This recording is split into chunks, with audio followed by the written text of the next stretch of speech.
Hi friends, welcome to Shruthi's tasty dine. Appam നമുക്കിവിടെ ഒരു ഒഴിച്ചുകറിയുടെ recipe നോക്കിയാലോ. ഇതെൻ്റെ അമ്മയുടെ റെസിപ്പിയാണ്, അത് ഞാൻ നിങ്ങൾക്കും കൂടെ ഷെയർ ചെയ്യുവാണ്. ഉച്ചയ്ക്ക് ലഞ്ചിൻ്റെ കൂടെ കഴിക്കാൻ പറ്റിയ ഒരു ഈസി വെജിറ്റബിൾ കറിയാണ്. അപ്പം നമുക്ക് നോക്കിയാലോ. അതിനായി ഒരു കടായി ചൂടാകുമ്പോൾ അതിലേക്ക് കുറച്ച് വെളിച്ചെണ്ണ ഒഴിക്കണം. വെളിച്ചെണ്ണ ചൂടായി കഴിയുമ്പോൾ വെജിറ്റബിൾസ് എല്ലാം ആഡ് ചെയ്യണം.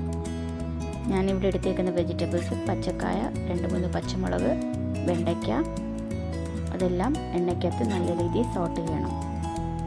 അതിനുശേഷം ഒരു മീഡിയം സൈസ് ഓണിയൻ, ഒരു പൊട്ടറ്റോ, കുറച്ച് മുരിങ്ങയ്ക്ക, അതെല്ലാം എണ്ണയ്ക്കകത്ത് മിക്സ് ചെയ്ത് നല്ല രീതിയിൽ സോട്ട് ചെയ്യണം.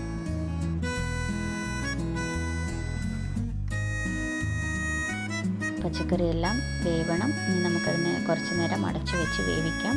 ഇടയ്ക്കൊന്ന് ലിഡ് ഓപ്പൺ ആക്കി ഒന്ന് ഇളക്കി കൊടുക്കണം, പിടിക്കാതിരിക്കാൻ. ഇനി നമുക്ക് പൊടികളെല്ലാം യൂസ് ചെയ്യാം. 1/2 ടീസ്പൂൺ മഞ്ഞൾപ്പൊടി, 1 ടീസ്പൂൺ മുളക് പൊടി, 1/2 ടീസ്പൂൺ മല്ലിപ്പൊടി, കുറച്ച് ഉപ്പും കൂടി ഇട്ട് നല്ല രീതിയിൽ മിക്സ് ചെയ്യണം. ഇവിടെ വെജിറ്റബിൾസ് എല്ലാം നല്ല രീതിയിൽ മിക്സായി കഴിഞ്ഞു. ഇനി നമുക്ക് ടൊമാറ്റോസ് ആഡ് ചെയ്യാം. ഞാനിവിടെ യൂസ് ചെയ്തേക്കുന്നത് ഗ്രീൻ ടൊമാറ്റോസാണ്.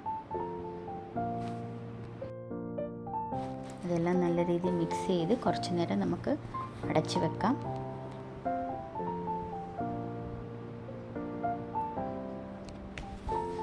അതിനുശേഷം ലിഡ് ഓപ്പൺ ആക്കി ഒന്ന് ഇളക്കി കൊടുക്കണം.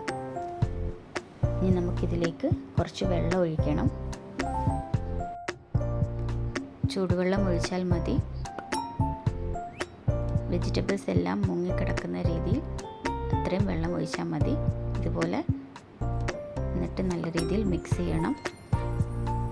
ഇനി നമുക്ക് കുറച്ച് നേരം അടച്ചു വെച്ച് വേവിക്കാം.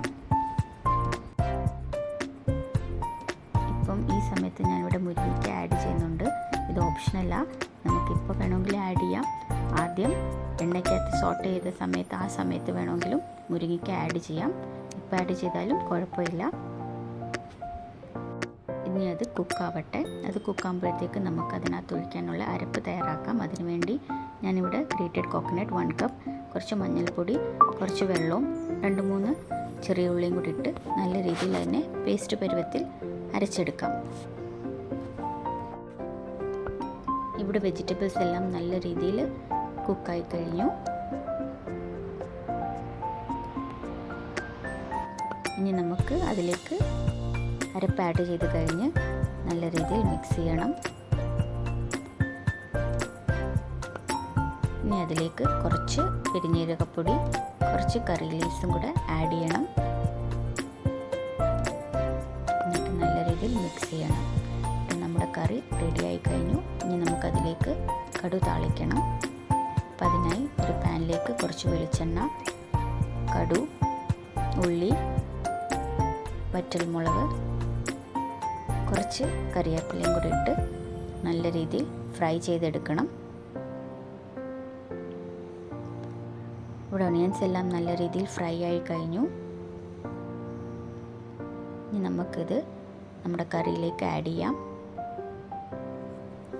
അപ്പം നമ്മുടെ കറി ഇവിടെ റെഡിയായി കഴിഞ്ഞു. ഇനി നമുക്ക് സെർവ് ചെയ്താലോ. അപ്പം എല്ലാവരും ഒന്ന് ആക്കി നോക്കണം. ഈസിയാണ്. Thank you for watching.